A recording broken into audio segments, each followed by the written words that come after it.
Let me preface what I'm about to tell you with a little background information. I'm retired from health and rescue after over 5 decades. I am now legally blind, but at the time of the following events, I still had my vision somewhat intact. Because of health issues, I ended up having to recreate the golden years of my life. I chose to raise trees and parrots. My son lived 1,500 miles away, so I lived alone as a geriatric wheelchair-bound old biddy who chose to live by the beat of my drum, cheerleader, Blackfoot, or Jew. What I am about to disclose to you is retold using security footage, legal documents, or reconstructed by way of memories, so parts might be a bit cattywonk to what actually occurred, but I assure you, I will attempt to be as close to accurate as possible. I am on my cell phone. There was a catalyst event that started the following events. I will not disclose what occurred. It is safe to say that police were called and warnings were issued to the neighbors in the strongest wording the police could legally give. That initiating event only seemed to light fires under them. Little did the police or I know that these two wolves were created with DNA that consisted of dynamite, TNT, and nuclear warheads. I was about to learn a lesson of a lifetime, a lesson that was both unwanted and undeserved, but nevertheless, a life lesson straight out of the outer limits or twilight zone. Decades ago, I purchased acres of land from a family member. Most lands are grandfathered in under tribal laws, so I started planning on land that just sat untouched. The acres up north were completed, and homes were fully operational off-grid, so I focused on the acreage here, southern land, where the events in this story occurred. The shape of the 40.2 acreage looked like a cooking pot with an S-shaped handle from high above. I had my home built in the eastern or southern corner of the pot. I started planting southern zone trees 18 years ago, many different fruit and nut trees. One special tree, an olive tree from God's holy lands of Jerusalem. One day my tree man contacted me, asking if I was interested in purchasing cherry trees from Japan. He warned there were bluebirds chirping about a possible import ban in the near future, so I jumped at that last chance and obtained 2 of them, a male and a female. I thought to myself, where in the holy hell am I going to plant these trees? My acreage was full. So I planted them near my southern home, like one would do for shade on hot summer days. Little did I know that would be the wisest choice I could have made on many levels. The first season they bloomed, their fragrance could be enjoyed a mile away on a calm windy day. Their blooms proved to be one of the most beautiful things one could see, making them the showcase of my home. They are the first things your eyes scan to, and you become mesmerized by their enchanting beauty and fragrance. One of the many gifts from God. Throughout the following years, I noticed the female tree would throw babies every 3rd season, sometimes every 2nd. The roots of these saplings could, as they grow, strangle any trees near them. So they had to be uprooted and replanted on free ground. I planted them along the sides of my winding driveway, about a mile long, with the S-shaped handle, and along the sides of my home, like a gift-wrapped home of cherry blossoms. The land to my left was rocky, soiled land. The land adjacent to my S-shaped drive on the east side is still owned by the city and is marked as marshland. The west side of my property is developed with homes now but was undeveloped land at the time of this story. Not earth that one could easily plant on, but some developers bought it and sectioned it into about 3/4 acre plots and built one home on the most southern plot. Years after this crazy mess ended, that developer built homes on the rest of those plots. When the new homeowners moved in, my years-long nightmare began. I put up chain-linked electric fencing, and unknown to neighbors, full audio-video day/night security cameras, because I had fruits, nuts, and vegetables from my garden come up missing the following season they moved in. All hell broke out the following spring. A year later, I had baby cherry saplings pop up. 9 of them, to be exact, for that season. I let them grow to a safe replanting age and rolled out in my wheelchair with buckets of water and a shovel in hand to get to work. As I was on the ground, busy digging up babies, the neighbor, I'll call Karen from here on in, came out of her house, demanding to know what I was doing. I informed her I was digging up the saplings to give to the neighbor who lived north of my acreage. She went from 1 to 100 in a tenth of a second, screaming at me about how I couldn't do what I'm doing, that the trees belonged to her and I had to give them to her. I informed her that would not be happening. This angered her even more, and she advanced towards me, spewing verbal vomit and anger. When she put a foot and hands on my fencing, 6 feet of electrified climbing challenge, in what to me was an attempt to climb over, she got the shock of her life. After she regained her breath, her verbal vomit became pathetically comical. I just kept repeating, my land, my fencing, my property, my trees. I will do as I please, Karen. Her response to being called Karen was, who is Karen? I'm not Karen, stop calling me Karen. I quickly grew tired of this tornado of spinning verbal vomit. I put my shovel into the earth upright, using it to upright my body, and climbed back into my chair. I grabbed the bucket that had a few saplings and yelled, bye-bye Karen. As I was waiting for my wheels to engage, I watched Karen go back into her house, and I went into mine. About 30 minutes later, I had my parrot screaming. Someone was ringing my bell and knocking. My camera showed 3 police officers. When I answered and asked what I could do for them, they informed me they received complaints that I stole trees and assaulted someone a little while ago, and if I knew anything about it, I said follow me and rolled them to the saplings I still needed to uproot. They asked me if I was planting them. I said, no, I'm digging them up so they don't murder each other. They asked, where are the trees you're accused of stealing? I rolled them to my work shed, where I placed the bucket, and explained how I had to uproot the babies because their roots strangled each other. They then asked me to take them to where the supposed assault happened. I rolled them back to the saplings in the ground, pointed to the fence line, and said there. They asked where, and clearly, they were confused. At this time, Karen ran out and started her verbal vomit again. Both cops tried to get her to calm down and return to her home, but to no avail. They called for backup. After what seemed like an eternity of ear-shattering, nauseating verbal vomit from her, she was manhandled into submission by 4 of our finest in blue and pulled back into her home. The 2 cops with me asked if I could try to be a little more clear as to what had occurred because she was clearly incensed in anger. I asked the cops to not believe a word I say. Both cops' eyes bugged out of their sockets and their mouths dropped to the ground, because in any argument, there are always 3 sides, her side, my side, and the truth. They both quickly said, "Okay, what exactly is the truth?" Almost in unison. Without saying a word, I pulled my cell from my wheelchair pocket, pulled up my Security Archives app, narrowed in on the time in question, put the cell on speaker with volume turned up to max, pushed play, and handed the cell to them. When they got to the point where I started addressing Karen as Karen, they both started gut laughing, and one asked if I was a Reddit reader. I said, sometimes, mostly YouTube. I then pulled up county land titles and deeds and showed them my property lines, showing how my fence line was 15 feet inside my property lines, for easements in cases of emergencies to allow emergency vehicles. Fire is a real threat to lives and livelihoods. I then pulled up the receipts, import/export clearance documents, and a clear description of the Japanese cherry trees, making sure they noticed my name, my address, my signature on the receipt, and my dates and times. One cop walked back to their car, and the other explained my rights to have her trespassed, to which I said yes. He then said he would file a trespass complaint against her and explained to her that she could be criminally charged should she continue her abusive activities. He then walked to his car, and I wheeled to the front of my home and watched them talk with each other on my cell using my live audio/video surveillance app. After a short while, one of the cops that was in Karen's house came out and walked up to them, and they continued talking while one of them was writing on a clipboard. 2 of them then walked back into Karen's house. Very quickly after, I could hear Karen's verbal vomit permeate the air with a vile, nauseating green haze of disgusting epitaphs. Then, as quickly as the verbal assaults began, a calming, peaceful quiet crystallized in the air, as if to try cleansing it with a touch of serenity. I guess I had forgotten to breathe because I was shaken out of my fog by one of the cops who was tapping my shoulder, asking me to breathe and if he should call for paramedics. I smiled. I shook my head no. He then told me if I had any more issues with her, to call him. He placed his card in my hand, explaining his phone number and case number, and then asked me to forward him a copy of my security footage relating to that complaint. He then told me he loved the part where I called her Karen. I shook my head affirmatively, shook his hand, thanked him in them, and we parted ways. By then, I was exhausted, so I went inside to eat an early supper and planned to retire early and finish the sapling work in the morning. I called my back 40 neighbor and told her I'd roll by her way tomorrow. She said she would just meet me at the fence and use her hook line to pull the bucket over the fence. Cool beans. That plan suited me just fine. It saved me from having to roll a 15-mile round trip. As I was eating my supper, about 2 hours after the afternoon's crazy circus show, someone started pounding my front door as if trying to wake all the dearly departed within a 50-mile radius. Security cameras showed Karen and her husband, known as Kevin from here on in, at my door screaming, "I know you're in there. Come out here now." More pounding while I was on the phone with a cop from earlier, herein known as Zeus, the all-powerful. He could barely make out what I was saying over the pounding at the door, and the parrot screamed in fear. Minutes later, I could hear sirens on my security feeds. Moments later, 6 officers surrounded my front door, and after a few minutes, they were able to de-escalate the anger that permeated the air into thick pea soup. An officer, known as Prince Valiant from here on, called me on my cell, asking if I wanted to trespass on Kevin, to which I gave him a resounding yes. I watched on the surveillance feed as the cops took them down my drive. My gate was closed and locked, so the poor cops had to climb over the gate. I later rectified that by having an electric current fed through the south fence and gate and having an emergency gate opener installed so I could open it from my house or code box at the gate. The cameras at the south gate were very blurry. It seems Kevin or Karen sprayed something on them, but the audio was still crystal clear. The cops gave Karen a trespass charge and trespassed Kevin. Karen earned her first trip to have a cozy meet and greet with the judge, and I planned to be a visitor for that.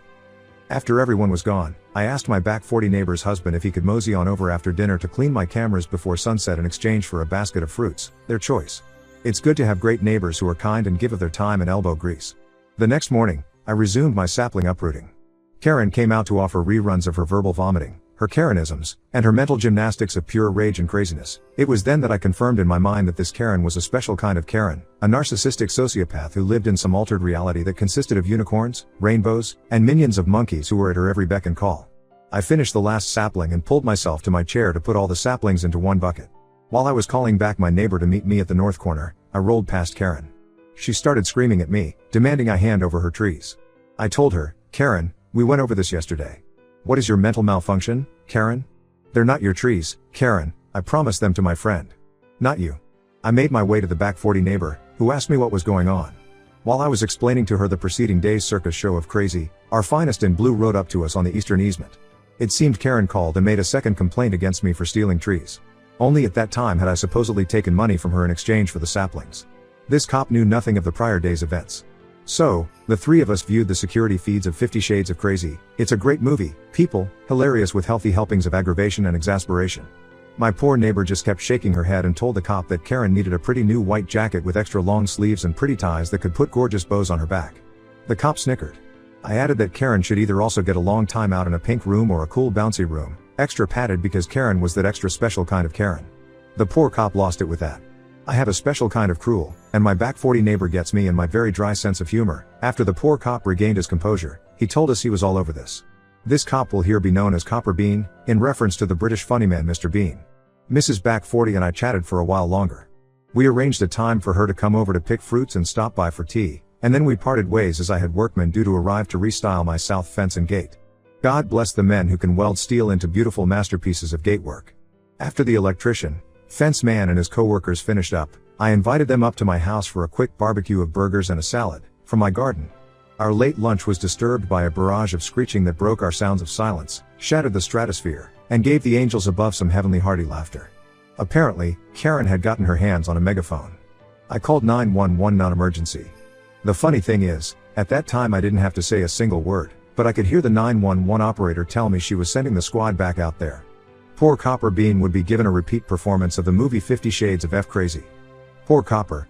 Karen earned another meet and greet with the judge and a couple more charges of breach of peace and harassment of a disabled elderly person. We offered poor Copper Bean a burger and tea. He took us up on our offer and called in for a 20-minute break. We had a too short, lovely respite that ended all too suddenly as poor Copper was called back into service. He thanked us, chugged his tea, grabbed his burger, and ran. I told the workers, "Welcome to my life, a never-ending soap opera entitled As the Crazy Circus Turns." They heartily laughed. Good men. They get me. They thanked me, packed up, and did one last test at the gate before they left.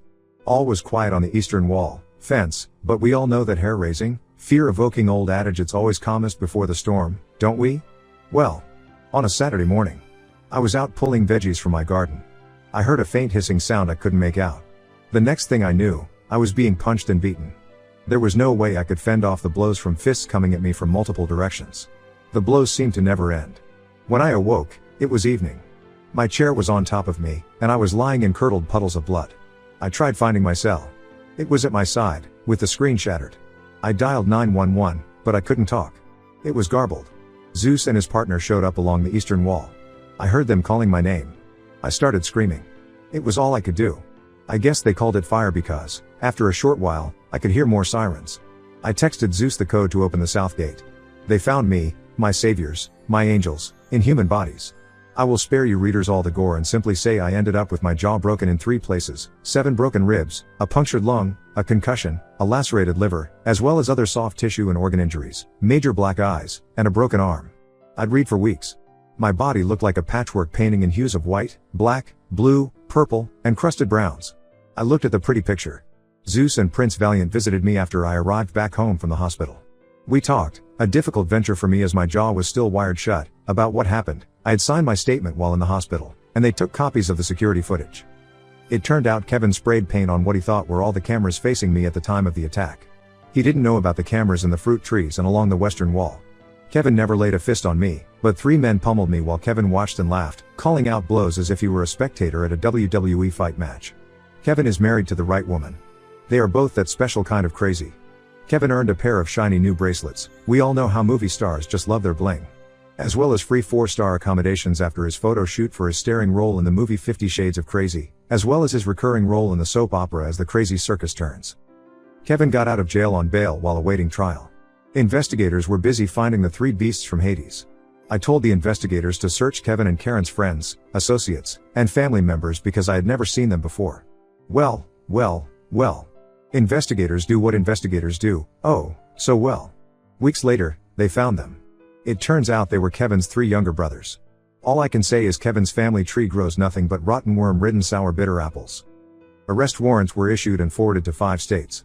They were picked up in their home state and issued their own sets of bling and given photo shoots and 4-star accommodations of their own with promises of free vacations when travel plans were made, extraditions to my state. Well, I assumed Kevin didn't like that we, the police and I, gave his brothers their starring roles in this crazy soap opera and movie. The night Kevin's brothers were given their bling, my security cameras caught Kevin and Karen going shopping on my land. I called the brave boys in blue. They came up dark, no lights or sirens, putting in that code box at the south gate turned out to be a blessing. And the drama play Kevin and Karen put on in my backyard was priceless. I popped my corns, sat back, and was entertained. Nay, I was mesmerized by the pure audacity and entitlement of the case. Their impromptu acting was chock full of gut-splitting jocularity at its finest. I remember thinking I needed to plan for an Emmy Award show because they both certainly earned one that night. A mix of Laurel, Hardy, and Monty Python. The play was truly a sight to see. 4 cops were chasing 2 rather rotund people around as they were throwing their ill-gotten gains at the poor officers. Truly a food fight of gargantuan proportions.